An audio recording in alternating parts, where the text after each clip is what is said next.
Kepada yang terhormat, seluruh warga Republik Indonesia, dimanapun Anda berada, khususnya masyarakat Halmahera Maluku Utara. Dengan segala hormat, saya Anissa Madaniah memberitakan tentang tambang emas yang ada di Halmahera.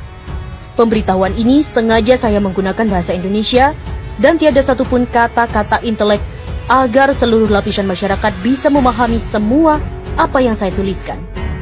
Perlu kalian ketahui bahwa tambang emas yang paling terbesar di seluruh Indonesia tempatnya bukan di Papua, tapi tempatnya berada di Halmahera Maluku Utara. Tambang emas itu milik negara kita. Artinya, emas itu hanya milik negara. Bukan berarti tambang itu milik pemerintah setempat atau bukan milik pribadi pemerintah pusat.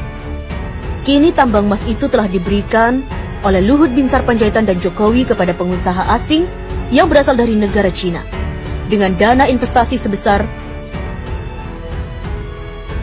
70 triliun 200 miliar rupiah pada tanggal 3 Juli 2017. Selama ini, alasan mereka bahwa tambang-tambang itu hanya untuk kesejahteraan rakyat, tapi kata-kata itu adalah pembodohan atau kata-kata bohong. Sudah berapa banyak tambang-tambang milik negara kita telah dibelikan oleh pemerintah kepada pihak asing. Harusnya seluruh rakyat Indonesia telah menjadi milioner, yang sekolah digaji, yang berobat ke rumah sakit pasti gratis karena setiap jiwa telah menjadi miliuner. Tapi, apa yang kita dapat dari hasil tambang-tambang itu? Justru tambang itu habis, dan uangnya bahkan tiada. Malahan, rakyat Indonesia semakin miskin saja. Para pemimpin Indonesia, semuanya orang-orang buangan. Mereka hanya tumpukan-tumpukan sampah tanpa ilmu pengetahuan, lalu mereka menjadi manifest atau pencari jabatan di negeri ini dengan jalan sogok dan suap. Manifest ini menghalalkan segala cara untuk memperoleh jabatan. Ada menggunakan sistem suap, mengelabui rakyat dengan berkampanye dan saling menjatuhkan saingan-saingannya di saat kampanye. Mereka ini orang-orang yang mengaku beriman kepada Allah, tetapi mereka ini para pelanggar firman-firman yang telah dibuat oleh Allah di dalam kitab suci Al-Quran. Bahkan, mereka-mereka ini tidak menguasai ilmu pengetahuan dasar dan mirisnya adalah gelar mereka dapat dari hasil membeli atau menebus di sebuah universitas. Sehingga mereka membuat kerusakan pada negeri ini. Bahkan, mereka pun sangat berani merusak bumi ini. Maluku Utara adalah provinsi yang paling terkaya di bumi pertiwi ini. Akan tetapi, warganya dimiskinkan secara sengaja. Wahai saudaraku, ketahuilah oleh dirimu bahwa Maluku Utara adalah provinsi termiskin se-Indonesia karena pemerintah pusat dan gubernur daripada serta wali kota Maluku Utara yang sengaja memiskinkan warga di sana. Karena Halmahera mengandung batu bara, nikel, tembaga, biji besi, gas, minyak, emas, dan lain-lain. Tambang emas di Halmahera potensinya lebih dari 5 kali lipat dari tambang emas yang ada di Papua milik Freeport. Tambang emas di Halmahera dirampok secara legal melalui pemerintah pusat, dan tambang itu dirampok oleh PT Nusa Halmahera Minerals dan PT Sanatova. Lokasi tambang tersebut di kota Tidore dikuasai oleh PT Satanova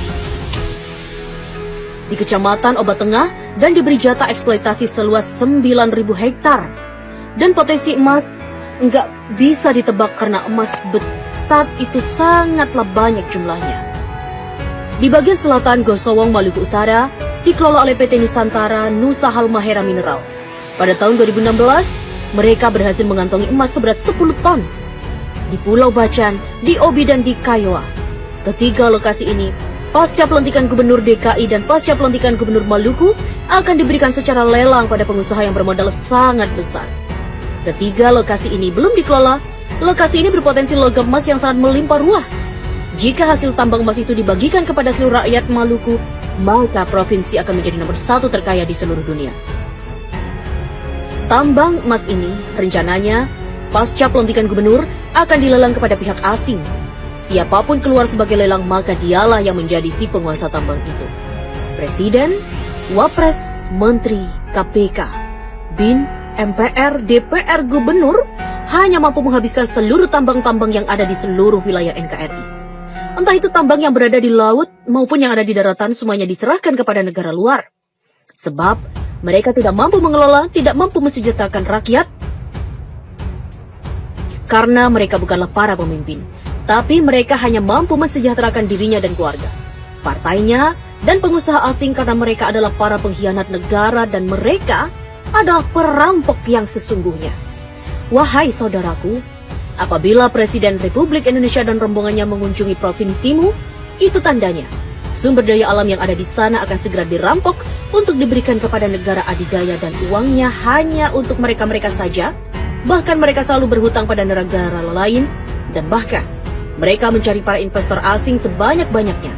Hal ini bertujuan hanya mencari kekayaan pribadi mumpung mereka masih menjabat sebagai yang disebut di atas.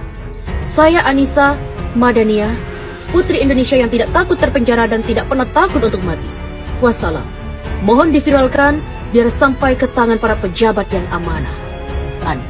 Bahkan mereka-mereka ini tidak menguasai ilmu pengetahuan dasar dan mirisnya adalah gelar mereka dapat dari hasil membeli atau menebus di sebuah universitas.